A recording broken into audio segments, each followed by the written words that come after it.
Good morning and welcome to the Inside Track, brought to you by Oddschecker in association with William Hill. It's been a great festival so far. This is our day 4 preview, and I'm delighted to be in the company of Andy Holding, Lee from William Hill, and also Joe, who's here with Oddschecker. Lee, I'm going to come to you first. How has the festival been so far? What are the liabilities heading into Galopan, who could win a third Gold Cup today? Yeah, no, it's been fantastic so far, to be honest. And usually Tuesday is a really difficult day for bookers, isn't it? We've seen it in the past. We're absolutely filled in, and then you're trying to claw your way back bit by bit by bit. But Tuesday was obviously a much better day for us. You know, you couldn't really write what happened, could you? With favourites falling, and it's kind of continued. It's interesting though, because I think what happens these days is that, you know, some of the each way bets that have landed have really hit us hard. You know, Captain Guinness was one in particular. That sort of price, where probably not surprisingly, given the name of the horse, that gets a lot of support. So that was we're just ahead going into day 4, which is really interesting. I think we always want the big favs beaten, don't we? But I think, you know, given where we are in the week, and given the story around Galopan, I think we'd also want it to win for racing. Yeah, really. I mean, in terms of liabilities, it's in Accas, it's in Friday, it's in all the Accas for today. It's obviously been an anti-post one, but at the price, there's not going to be many singles going on today. Yeah. It's going to be the sort of horse you're going to put in Accas. So multiples have just not really help punters this week. So that's what we're looking out for at the minute. Yeah. You touched on the punters. Have you got any welcome offers here with William Hill today? Well, we've got top price guarantee, yep, first race, feature race, and we're sponsoring the county hurdle, which is fantastic for us. 2013, the last time we were sponsoring. So we're back at Cheltenham.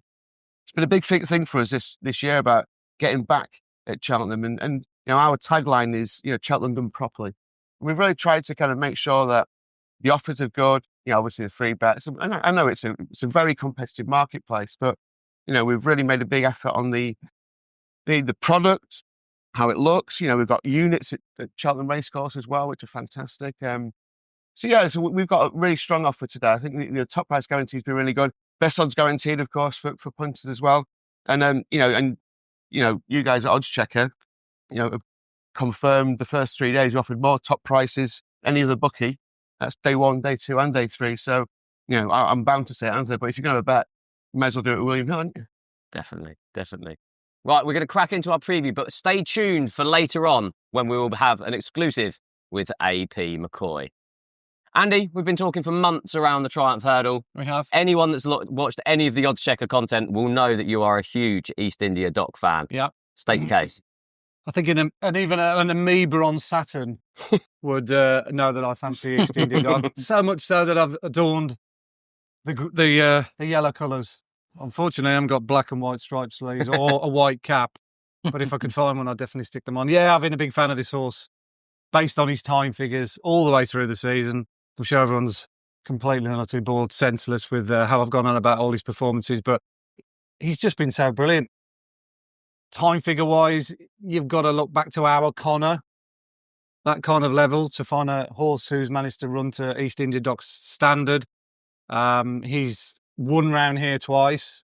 He's very good back in November, when probably at the time he was a little bit under the radar, because you thought, well, there's going to be all the horses coming through from the Mullins stable, from the Cromwell stable, blah, blah, blah. Nicky's bound to have something. And Lou Lambert kind of parachuted himself into the market position of favourite based on his Ascot run. So again, East India Dock was slightly forgotten. Even when he won on trials day, people were still not quite convinced, but we were with us who keep the times. He ran even quicker on trials day. I was stood down by the last that day, and he powered up the hill. Everything else in behind him was punch drunk. It was the quickest time on the card. And interesting, from 2 out as well, he ran exactly the same time figure as Constitution Hill from 2 out to the line. And he was already 10 seconds quicker than Constitution Hill up to that point where he quickened again. So this is a serious piece of kit. Lalamba's going to have to run way beyond what he did at Ascot. I'm not saying he can't do, because just on one piece of flimsy evidence, is there not enough to stick a complete fork in him? And obviously the Henderson camp are absolutely convinced that he's the new Sergino. And if that's the case, I think we could well be in for a mouth-watering affair. but he's going to have to run beyond what East India Doc's done. If he runs to his level, then he is very much the one to beat. I've said all along he should be favourite. He's just about got his nose in front. Wish he had my nose, because he'd definitely win. But yeah, I'm happy for Fireworks. It's my favourite race of the week, and I think it's even more spicy this year because we've got two top-class UK horses taking on the Irish. I think the British horses will come out on top, and I'm hoping and praying that East India Doc does it. Yeah. At the time of recording, both 2-1 joint favourites, Lalamba and East India Doc. Looking on the William Hill app here, now you can boost East India Doc to win by over 3 lengths. Is boosted from 9-2 to 11-2 if you are strong, like Andy, on the selection of East India Doc. Joe, I'm going to come to you. Your thoughts on the Triumph Hurdle? Yeah, I mean, look, you've got to be very respectful of Andy's view there on East India Doc. He made a very strong case, and he's going to be hard to sort of knock off the podium spot. Not a massive fan of Lou Lamba. I understand that he might have looked quite impressive on debut, but he's got to come on plenty for that. And as a juvenile, he's got to come to Cheltenham and do it on the biggest stage. That would be a slight concern for me when we've only got that one piece of evidence to go on. For me personally, the bet in here is actually Hello Neighbour. I think he's the forgotten horse. Obviously, he had that win in the Grade 1 Spring Juvenile. I know Galileo Dame didn't run her race yesterday, but I would be inclined just to put a line through that. She clearly didn't turn up the same form that she did last time out at Leopardstown. She actually ran a career high. This week. That was the second fastest time that we've got of the whole week, that mare's hurdle. Well, that's a serious piece of form, that. Well, we'll take that as a nice form boost. It was a positive case, rather than a negative. I think he's being dangerously overlooked. You can back him each way at the moment at around 7-1. For me, when I'm struggling to split the likes of East India Doc and Lou Lamba, and the fact that I haven't latched on to one, I'm a big fan of Hello Neighbour. I'm happy to take that. You can't beat graded form as well coming into these races. I think that experience is key.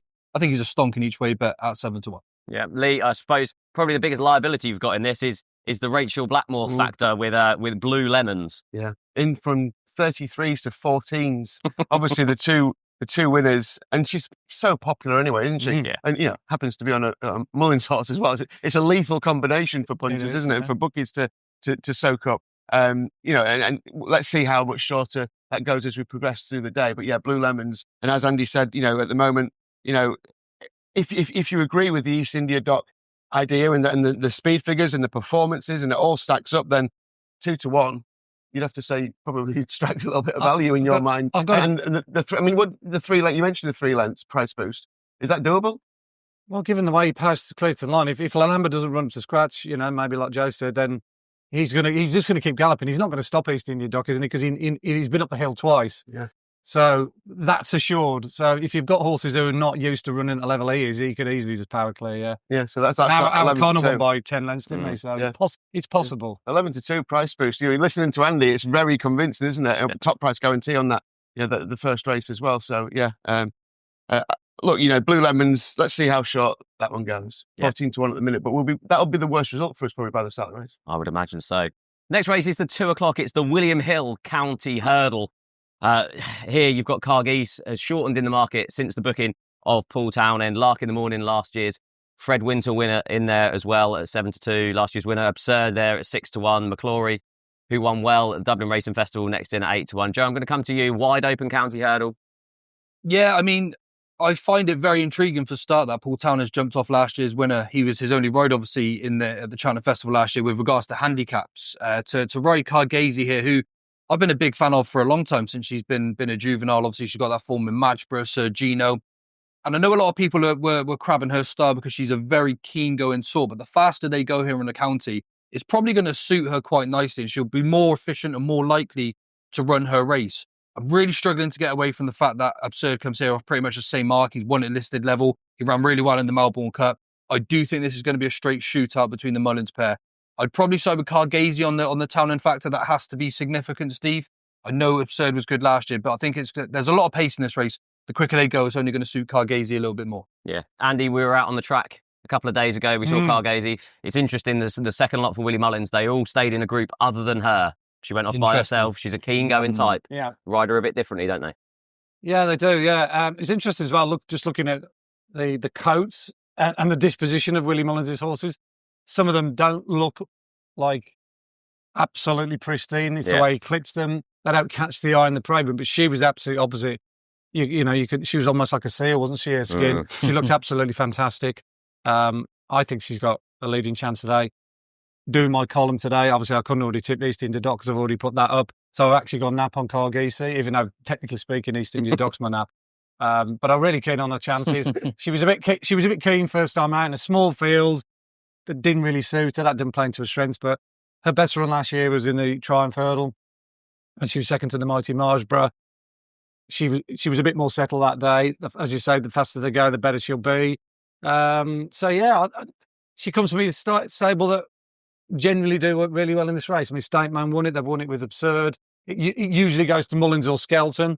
And obviously they've both got very, very strong hands this season. We're done with Valgrand and Absurd and Cargisi for William Mullins. So there's a decent chance that stat will be upheld. You could throw him Lark in the morning as well as maybe a bit of a left field horse who had a very quiet run at the DRF. I know that's particularly well fancied, and of course won last year's Fred Winter. But all in all, I think Cargisi has the best quality. She's a Grade 1 win or Grade 1 horse in a handicap off 141. So that'll do for me. Yeah, Lee, you offered extra places, top price guarantee, sponsor the race. What's probably the biggest liability that you've got in here? Yeah. And the lads are obviously popular with the ones at the top of the market. Yeah, just what the guys have been saying, really. I think, we've got that price boost on Cargisi as well. It's 7-2, boosted from 100 to 30 just to win the race at the moment. So that Lark in the morning, 7-2, 11-2, Absurd. McClory, 8-1. A lot of people talking about Valgrand as well, 9-1, 5 places on this one. I think by the time we were off on the county hurdle, I think the favourite will be Cargisi clear, and that'll be the biggest liability. But yeah, fantastic race. Just brilliant to be involved. And, you look at this race and looking at the stats in it, and, it's just, either Skelton or Mullins. What is it, 11 of the last 15 they've won between them? Yeah. It's an unbelievable record, isn't it? So all our bosses will be there, won't they, handing over the trophy to maybe one of them too. We'll see. But I can't wait for it. Brilliant to be back and brilliant to be sponsoring it as well. Yeah. It's a great race to sponsor, but as it's turned out, the shape of the race is a horror for William Hill because they're forced to go 5 place on 18 run a race when there's only like 6 or 7 that can win. So if they escape from that, that'll be a bit of a miracle, to be honest. Fingers crossed, eh? Yeah. One of the shorter prizes later on in the day is Dino Blue in the Mayor's Chase. There is actually a double up here. Cargis and Dino Blue, both to win, has been boosted from 10-1 to 11-1 as well. We'll then move on to the 240. This is the Mayor's Chase. It's obviously moved forward before the Gold Cup this year. Dino Blue currently heads the market at 6-4. Allegory Devassi at 7-2. Bride's Hill has probably been the big mover, Lee. Better ground will suit her. She's now into 4-1 and has obviously been the choice of Keith Donoghue. Yes, and Dino Blue is Sir AP McCoy's nap of the week at the festival. We checked in with him last night. We did it at the Cheltenham preview night. We checked in with him last night. So he's sticking or twisting? Sticking, likes that. But, I mean, I think it's a fascinating race. And Limerick Lace at 7-1. I don't think you can discount Limerick Lace, given the kind of runs between those two. Allegory Devassi, 7-2 as well. As you say, Bride's Hill at 4-1. Another one of our ambassadors, Gavin Cromwell. And a really good week. It could have been a sensational week, by the way, couldn't it? I mean, not far away from being unbelievable. And speaking to Gavin yesterday in our box, he was keen. And we'll talk about the Gold Cup in a little while, but he was keen on all the rides, and they're in really good form. Wouldn't be, be great to see another winner cross the line for Gavin as well. Yeah, he might have had it earlier on with Hello Neighbour, Joe. Hope so. Yeah, absolutely. Who'd you like in the Mayor's Chase? Well, I've never been the biggest fan of Dino Blue, but the race has cut up quite markedly this week and in recent weeks too. So she is the obvious favourite. She's the right favourite too. She does have the best credentials. A lot of people were saying she didn't necessarily stay last year. I just think she got outstayed by her strongest day. I don't think the trip was any sort of issue for her. But I do find it quite significant that Gavin Cromwell decided to send Only by Night to the Arkle, and he has actually left Bride's Hill in the race here. That would probably suggest that she's coming back to a little bit of a better form. She was quite well touted for the race last year too. So if you like a bit of a mug each way, better around 11-2. I can't see her being too far away. Limerick Lace and Allegory Devassi got plenty to prove to me, especially at Cheltenham. Limerick Lace may have left her best form now back in the Betfair Chase and also the Grand National. Hasn't quite been the same since. So I think it's a pretty straight shootout between Dino Blue and Bride's Hill. Yeah. Andy, your thoughts on the race? Yeah, I haven't put anything up in this race on my column. I've decided to swerve it just because I've got too many ifs and buts and just negatives about all of them. As Joe's already mentioned, will Dino Blue get home? I totally agree with his assessment that she does stay. And I think the better ground this year will suit her. Don't forget, it was very, very soft last year, wasn't it? Yeah. When Limerick Lace outstayed her. And so I certainly respect AP McCoy's decision to nap that horse. I think she's the stronger of the two between Dino Blue and Allegoria de Vassy when they last met. Dino Blue, of course, beat Allegoria de Vassy. Allegoria de Vassy's had a couple of cracks here, and I don't think she really necessarily gets up the hill. She can be a weak finisher. Limerick Lace definitely suffered from running in the Grand National. I thought that was a mistake last year. 2.5 mile horse, 3 mile bet at best, running over 4 miles. That looks as though it's left a bit of a mark on her. And Bride's Hill, I was half warming to her from an each way perspective, but I went back and watched the video, and Telepathy almost ran off the track at Huntingdon and still beat her. Yeah. I would have actually fancied Telepathy if she would have come here, but they've decided not to go for one reason or another. So I got too many negatives. They didn't all tick every box, so in the end, I just gave it a bit of a miss. Next race we'll look at is the Albert Bartlett. It's the 320 Joe. You've obviously put up a fair few horses anti-post on the oddschecker app for the Cheltenham Festival. The Big Wester, I know, is one that you've been really, really keen on. Currently a price boost with William Hill is from 5-1 out to 11-2. Yeah, look, she's a beautiful big mare. She is. She's really, really winning and taking style as well. She's by Westerner. They sort of handle all sort of ground, but this sort of good to soft is going to be absolutely ideal for her. She shows all of the top credentials as well. She travels, she jumps. I really like the manner that she won at Limerick too. The fact that she just split horses while Dara O'Keefe was on the snaff, basically just doing nothing, and she was pulling herself forward. It was really impressive. The fact that day as well that he had plenty of good rides elsewhere and he was adamant he wanted to go to Limerick to ride her, I think suggests that she's going to be a really smart mare. I do own a portion though of a runner in here called Wendigo. Of course, we've had that form boost now with the new Lion winner from the Challow Hurdle. Look, he could show plenty of improvement now for the step up and trip. So it's a bit of heart overhead. I think the Big Westerner is going to be really tough to beat. She does have to break a lot of trends to win here though as a mare, but she is a half sister to Stay Away Faye, who has previously won this recently. So look, she could be the one to side with, even though she's short enough in the market now. But no, I've got to be cheering on Wendigo at the same time now, Steve. Lee, you've been kind to punters. You're giving an extra place, 4 places on this race. Yeah. Who's been popular in here? Yeah, well, 8-1 Wendigo at the minute. So yeah, you're probably thinking it's probably a little bit shorter than you would have liked. Market move this morning, Derry Hassan Paddy is 11-1 into 8s. So and it was 11-1 into 9s when we started recording. Already clipped in another point into 8-1. So yeah, it looks like Derry Hassan Paddy. And again, another one of William Hill's racing ambassadors, Lucinda Russell, obviously had a winner already this week as well. So the yard's in good nick, and that's where the money's going at the minute. 5-1 the Big Westerner, 13-2 Jet Blue, and as you said, that price boost on the Big Westerner as well. if you do fancy that one. Yeah, Andy, any strong opinion on the Albert Bartlett? Yeah, I'm really keen on the French horse, Jet Blue. One of only 2 course and distance winners in the field. Really impressed with the way that horse won back in December. Took a little while to get into its rhythm early on because it never actually jumped UK-style hurdles. It was a really clever ride by James Reevy. Basically taught the horse on the job. But towards the back end of the race, he was really strong. Jumped 2 out well, jumped the last really well. Beat the yellow car. It went on to win the River Don. His time was very good, particularly his back end sectionals. He'll stay really well. And I think that course form has got to count for plenty. Another course win as well, Intense Approach from the John McConnell stable. Almost won the Champion Bumper with Heads Up. So their yard are in decent nick. And he won early on in the season in pretty impressive fashion. He actually comes out really well on our time figures based on that run. So I've just basically gone for 2 horses who've already been to Cheltenham. Cheltenham form has been standout all week, and there's not many that can say that in this race, but those 2 can. Definitely. Highlight of the day and arguably of the whole festival is the 4 o'clock. It is the Cheltenham Gold Cup. Lee, I want to come to you for this first. Your price boost in Galopin de Champs. Can you get another short price favourite beaten this week? Well, look, we always want to say yes, don't we? That's a problem. But, as a racing fan and a company that loves racing, and we want the best stories as well, don't we? We want Galopin to win, because you want to win. But, look, if it gets beat, obviously it helps out, doesn't it? But look, I think the company line has been, and I was speaking to the guys in the commercial team last night, and we want Galopin de Champs to win. It'd be a brilliant story, fantastic story. It's interesting. We had Gavin Cromwell in our box yesterday, as I was saying.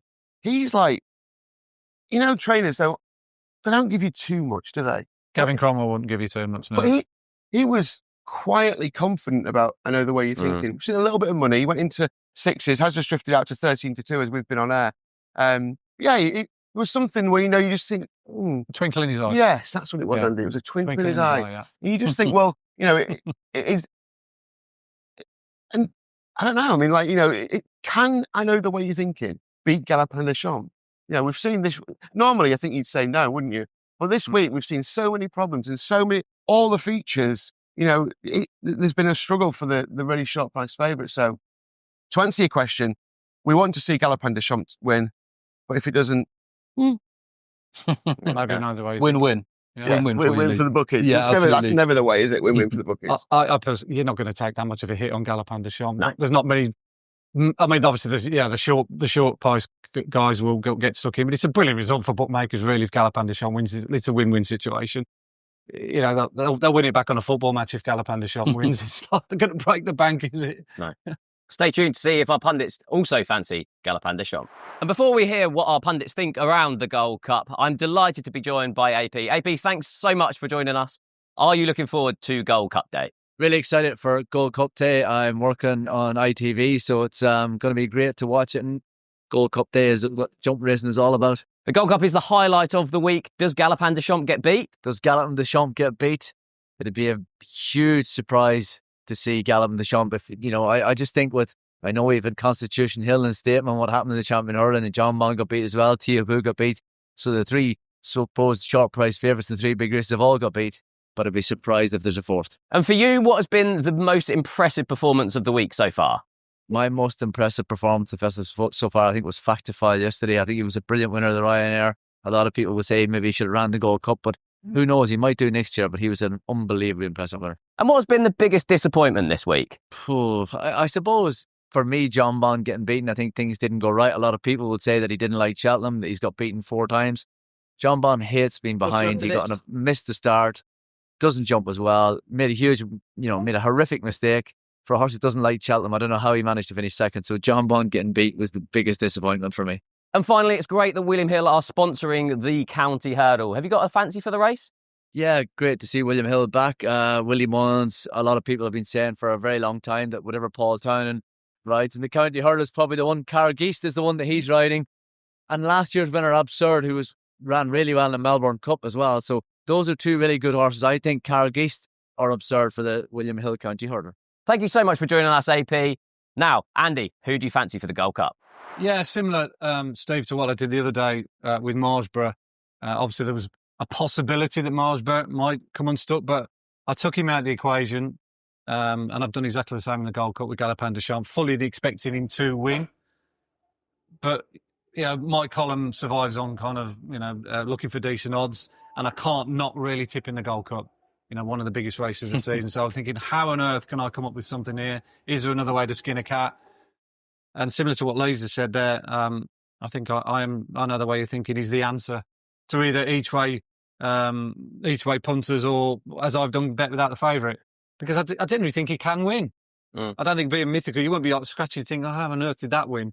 He's the only one of 2 course and distance winners in the field. Obviously, he won the King Muir last year, and Galopin de Champs the other one. So he's got course form. And I thought he had a very sympathetic ride, let's say, last time out in the Irish Gold Cup when it took him a while just to warm up. It was almost as if it was a tee-up for the Gold Cup or the Grand National. He's a really strong stayer. We're not absolutely convinced that Banbridge will stay the trip. There's a good chance he might because he had to be a strong stayer to win at Kempton, and the time figure is very good. The slightly better ground is definitely in Banbridge's favour. And you can't dismiss him out of hand. But over the 3 mile 2 round here, I know your way of thinking, has been there and done it. And with the Cromwell team in good form, you could just see him stalking, having nothing to do with the first part of the race and then really engaging from the top of the hill. Yes, he might not be good enough to win, but I'd be very, very hopeful of him finishing in the frame, finishing second. So I think he was around about 5-2 or something like that when I put him up last night. I haven't checked what he is now. But if he can get sort of 2-1-ish, I don't think that's a bad bit of business for I know your way of thinking without the faff. Yeah, currently 15-8 with William Hill without Galopin de Champs. He's actually 11-10 without Banbridge and Galopin de Champs in a market where really he only has Monty Star and Corbett's Cross to beat. That looks a bigger price than I was expecting, if I'm honest, sat here on the William Hill app right now. Yeah. Joe, your thoughts on the race? Yeah, I mean, you've got me sold now with the without market. I think it makes you make a strong case. And the fact that Monty Star still has to come on from anything we've seen him do so far. Look, he's a really likeable horse himself, though. As far as jumping goes, you don't find too many horses that jump as well as Monty Star. He's so good at jumping fences. If he can just get that bit of stamina kick in his races, he might be able to finish a little bit closer. Look, ultimately, I do think this is Galopin's race. Not too original, I know. But look, he's just got class personified. He's got that finishing kick. the further they go, the better he seems to get. And I won't overcomplicate things here. I think Galopin just gets it done. I do. But look, Steve, we've had plenty of short price horses beat through mistakes and mishaps this week. So, jumps racing is the name of the game at the end of the day. But look, I want to see him emulate Best Mate. He's a horse that got me into racing. It'd be nice to see it happen again. Definitely. Yeah, he's a sort of horse you think watching this race is going to come up to the last. It's going to look as if there is going to be a race, and he just sprints clear after the last, doesn't he? Yeah. William Hill currently have a price boosted Galopin de Champs to win by over 5 lengths from 5-4 to 6-4. And yeah, he won't be leading by 5 lengths over the last, but he might be by the line. Quite possibly. Penultimate race of the whole festival is the Hunter's Chase. Angel's Dawn won here previously, currently heads the market at 11-4 with William Hill. They are offering an extra place, 4 places on this race. Joe, I'll come to you first. Do you have any strong opinion in the Hunter's Chase? Not a strong opinion, but I do think if you dissect a little bit of the form, Angel's Dawn does have the strongest piece in there. She is a little bit short in the market now, though, Steve. It's not a race that always sets up ideally for favourites. We've seen plenty of them beat in recent years anyway. I think it's really interesting that Bective Stud have gone to purchase Will It Go Ahead. Seriously good jumper. Probably still ahead of his mark as well, but I haven't got a strong opinion here. Angel's Dawn's going to be hard to beat, but one thing I will say about It's on the Line, he's been a bit of a weak finisher, so anyone who does fancy him, I'd just be a little bit cautious with today's conditions about how he's actually going to see out the trip again. Yeah, Derek O'Connell will be hoping for more luck than he had on Johnny Who yesterday. Yeah. Andy, any strong opinion in the Hunter's Chase? No, he didn't get any column inches at all. No. I played my joker on this one. Just said it's too difficult. But I have actually watched quite a few of the Irish point-to-points so far this season. Do a little bit of work here, then everywhere for a bloodstock agent friend of mine. So I have seen Angel's Dawn run, and she was very impressive when she won. She won at quite a stiff track as well. There's a bit of a pull from 3 out to the line, and she beat Rye Hill that day. Now, Rye Hill was having its first run of the season that day. I think it was first run for about 300 odd days. And Rye Hill definitely blew up that day. Rye Hill's gone on subsequently to win very, very easily next time out. So I think wherever Angel's Dawn finishes, and obviously there's a good degree of confidence behind Angel's Dawn, who has got great track form here at Cheltenham, you'd like to think that Rye Hill will be somewhere close on the scene. I'd certainly respect Emmett Mullins' horse because, he won well at Aintree, but he's a bit of a Billaway reincarnated, isn't he? Yeah, that's it, exactly. He tends to race a little bit behind the bridle. He's kind of off the bridle in the parade ring, isn't he? He's like, you need to really stoke him and get him motivated. He could easily win, but at the same time, he could easily sort of, have a bit of a mid-race crisis. So I wouldn't be absolutely mad keen to get with him. It's very much a play spot race. I've got to look at this race and think, well, I've got to stick one or two in to get me through it. There's been times when I put 5 in and gone out. But yeah, I think with Angel's Dawn and Rye Hill, that looks the angle I'm approaching. I'm probably going to work around those two. Yeah, and 11-4 plays 11-1 with those two. So with the extra place with William Hill, probably favouring the 4 places around Rye Hill. We'll then come to the Martin Pipe, the Guess Out Stakes, the last. And there's been 2 talking horses in this, Joe. Kopek Demi, first run for Willie Mullins, owned by JP McManus. Is he well handicapped enough? Woodoo is the form pick. 6 from 6 over hurdles. Can she win at the festival? I mean, I'm actually quite against Woodoo here. I know she's got this course form, but I think the Martin Pipe sets out completely different to the races that she's been running. I do feel like this is a race that generally presents itself to nice staying chasers in the making. So I'm not totally convinced that this race is actually going to be run to suit. Her form is definitely hard to knock. But on the day, with the way tactics are going to pan out here, I'm not sure she's going to get it all her own way like she did here previously. I actually quite like the Enabler a little bit further down for Gigginstown. He won quite nicely on his first start of the season. He's been given a bit of tender handling since then. And he is the one to me that looks like he can come out of this race and be a real top-notch staying chaser to come. I remember when they bought him from the points scene, they spent a fortune on him with regards to him being a staying chaser in the future. He reminds me of the likes of sort of like your Better Days Ahead, who's obviously gone on to do a similar thing. Didn't show too much in bumpers, started to progress over hurdles. And I think next year we're going to see a real good version of the Enabler. And I think that process will start today. Yeah, extra places with William Hill on the Martin Pipe, 5 places. The Enabler, a big price selection for Joe at 33-1. Andy, the final race, who are you with? Well, you're a big stat man, aren't you? I can't believe he hasn't rattled off a whole bunch of them. He came up with that stat yesterday about the tongue tie. Oh yeah, of course. In the Coral Cup, and that came off, of course. The Pertemps, beg your pardon. Yeah, I'm losing track of time, lost my mind. But one of the big stats for this race, and if you look down the roll of honour, a lot of horses have gone on to be graded horses, grade 1 horses, grade 2s, but a lot of them have come via graded races to get here. So looking at the field today, Woodhoo's never run in a graded race. Not totally convinced about her either. She's never done a really big time figure. I think she might just be found out. We don't know if the favourite could be graded class, could easily be. So he definitely falls into that category. The 2 horses who have run in either listed or graded company are Tap on the Go, who was third to William Money, had a nice little quiet run around that Punchestown last time out to qualify for this race. I mean, running over 2 miles in a race where really couldn't win was, a little bit of skullduggery there. But his form ties in with a horse called McClory, who runs in the county hurdle. And he beat McClory very, very easily at 2.5 miles at Tipperary early on in the season. And this has been the target ever since. It was the same kind of plot hatch with Waterford Whispers last season, using the same kind of races, actually ran in the same race that Waterford Whispers did at Leopardstown 2 runs back. So there's a lot of symmetry there with Tap on the Go with previous horses that Henry de Bromhead's had a pop at this race. I think he'll go well. And I'm a big fan of Ben Paulin's horse here.